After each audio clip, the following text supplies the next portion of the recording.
Hello friends. जब India की सबसे बड़ी टेलीकॉम कंपनी और दुनिया की सबसे बड़ी सोशल साइट आपस में हाथ मिलाए तो समझ लो कि कुछ बड़ा होने वाला है। जी हाँ दोस्तों, आज हम लोग बात करने जा रहे हैं फेसबुक और जियो प्लेटफॉर्म के बीच में हुए टाई अप के बाद।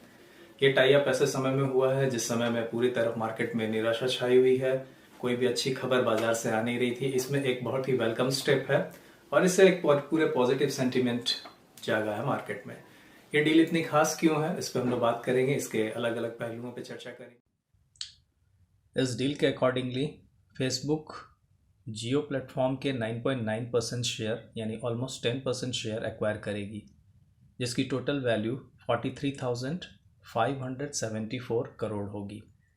ये अब तक का इंडिया में सबसे बड़ा फॉरेन डायरेक्ट इन्वेस्टमेंट है टेक्नोलॉजी के फील्ड में, जैसा कि रिलायंस इंडस्ट्री का क्लेम है।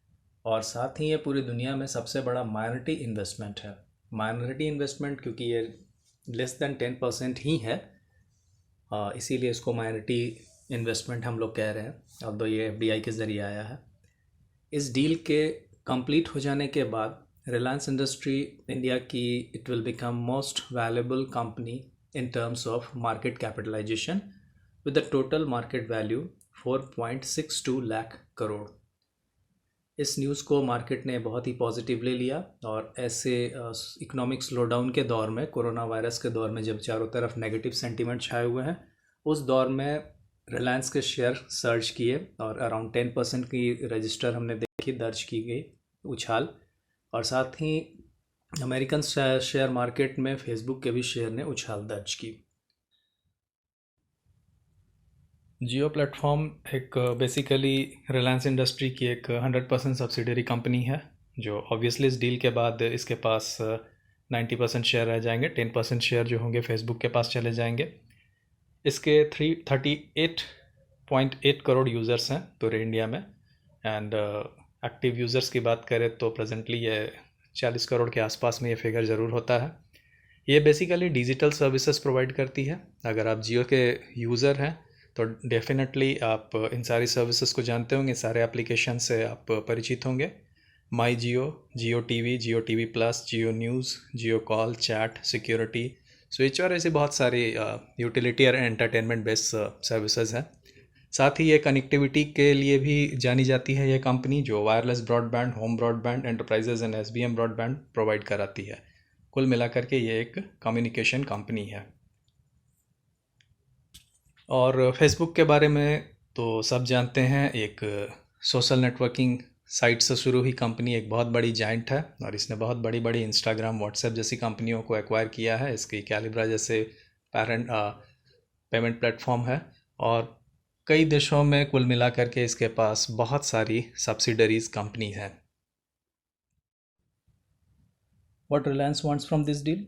वेल, सबसे बड़ी बात तो एक्सपर्ट ये कह रहे हैं कि वो अपने डेट ड्यूज को क्लियर करना चाह रहा है, उसके लिए कैपिटल बढ़ाने की कोशिश में है। ऐसी ही डील जो है उसने ब्रुकफील्ड्स इंफ्रास्ट्रक्चर के साथ भी किया है, जिससे 25 करोड़ रुपए उसके पास आएंगे। और साथ ही सऊदी ऑयल कंपनी आरामको के साथ निगोशिएशन चल रहा है। इन डील्स के साथ होने से रिलायंस इंडस्ट्री को जियो के लिए लिए गए ह्यूज डेट को ड्यू करने में सहूलियत होगी। दूसरा एरिया ऑफ इंटरेस्ट ये है कि 15,000 करोड़ जो होंगे वो जियो मार्ट के इंफ्रास्ट्रक्चर, जो उसका ई कॉमर्स का बिज़नेस है, उसके लिए वो इन्वेस्ट कर सकता है। तीसरी बात ये है कि रिलायंस व्हाट्सएप के साथ पेमेंट प्लेटफॉर्म शेयर करेगा और दोनों कोलैबोरेट करते हुए ई कॉमर्स बिज़नेस को आगे बढ़ाएंगे। ये काफ़ी वर्सेटाइल और काफ़ी ही fast and easy convenient payment platform होगा अगर ये वर्क करना शुरू कर जाता है तो। नेक्स्ट थिंग इज़, इंडिया में ह्यूज अपॉर्चुनिटी है डिजिटल पेमेंट की, और एक नए पेमेंट प्लेटफॉर्म आने से और ई कॉमर्स के बिज़नेस को आगे बढ़ाने से रिलायंस की ऐसी उम्मीद है कि इस फील्ड में उसका अच्छा खासा मार्केट शेयर बढ़ेगा।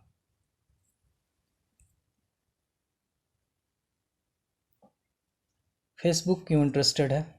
वेल, फेसबुक अपने सोशल साइट फेसबुक को बढ़ाने के लिए, अपनी पेरेंट कंपनी जो है अपने पेरेंट बिजनेस को बढ़ाने के लिए इंटरेस्टेड नहीं है। उसका मेन इंटरेस्ट अपना पेमेंट प्लेटफॉर्म व्हाट्सएप पे को बढ़ाने का है। व्हाट्सएप पे एक काफ़ी ही इजी कन्वीनियंट पेमेंट प्लेटफॉर्म होगा। इसकी ट्रायल चल रही है, अभी तक से ये इसको पूरी तरीके से ग्रीन सिग्नल नहीं मिला है। अगर ये सक्सेस हो जाएगा तो काफ़ी लोग इससे जुड़ेंगे। दूसरा, वो इंडिया के लार्जेस्ट टेलीकॉम ऑपरेटर के साथ पार्टनरशिप करके अपना मार्केट शेयर बढ़ाना चाहता है। तीसरी बात यह है कि ऑब्वियसली उसका भी इंटरेस्ट है इंडिया के राइजिंग डिजिटल पेमेंट मार्केट में अपना शेयर बढ़ाने के लिए।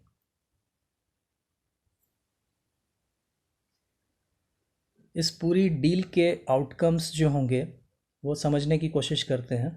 सबसे बड़ी बात तो ये है कि रिलायंस और फेसबुक दोनों का ये कमिटमेंट है कि ई कॉमर्स के बिज़नेस में हम छोटे किराना स्टोर्स को इन्वॉल्व करेंगे। तो इससे छोटे रिटेलर जो अभी तक से ई कॉमर्स के प्लेटफॉर्म पे लिंक नहीं हो पाए हैं वो यहाँ पे लिंक हो सकते हैं, उनको बेनिफिट होगा।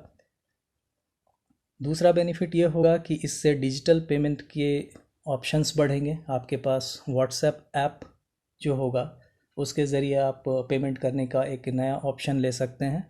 और व्हाट्सएप प्लेटफॉर्म जो होगा वो काफ़ी कन्वीनियंट है, क्योंकि व्हाट्सएप के भी लगभग उतने ही सब्सक्राइबर हैं, उतने ही कस्टमर हैं जितने कि जियो के हैं। और लगभग जियो का हर यूज़र जो है वो व्हाट्सएप यूज़ करता ही है और ये काफ़ी कन्वीनियंट होता है। इसको यूज़ करने के लिए कोई पोर्टल क्रिएट करने की ज़रूरत नहीं पड़ती है और ना ही इसके लिए पेमेंट गेटवे क्रिएट करने की ज़रूरत होती है, और बहुत ही कन्वीनियंट तरीके से पेमेंट किया जा सकता है। तो इससे हम एक सर्च देखेंगे, एक काफ़ी बढ़ा हुआ बिजनेस देखेंगे डिजिटल पेमेंट्स के फील्ड में। साथ ही इससे टेलीकॉम इंडस्ट्री में भी इन्वेस्टमेंट आने से कॉन्फिडेंस बढ़ेगा। बाकी कंपनियां भी ऐसा ट्राई कर सकती हैं इस तरीके के इन्वेस्टमेंट ऑप्शंस की ओर।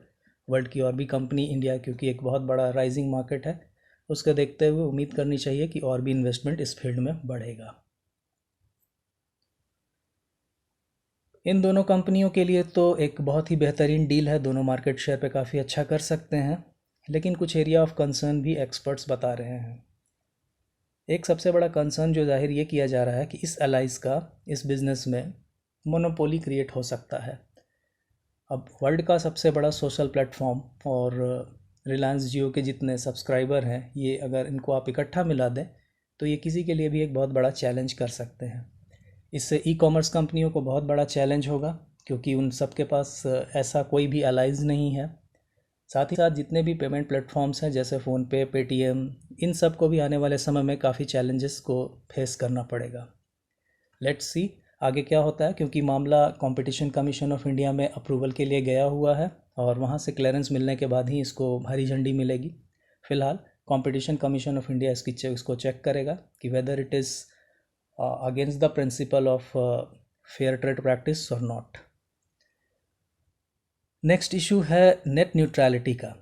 नेट न्यूट्रलिटी पे हम लोग अगले वीडियो में कभी बात करेंगे। फ़िलहाल ये समझ लीजिए कि कोर प्रिंसिपल नेट न्यूट्रलिटी का ये है कि services available to the internet should be neutral to anyone, यानी किसी को एडवांटेज नहीं होना चाहिए, किसी का डिसएडवांटेज नहीं होना चाहिए।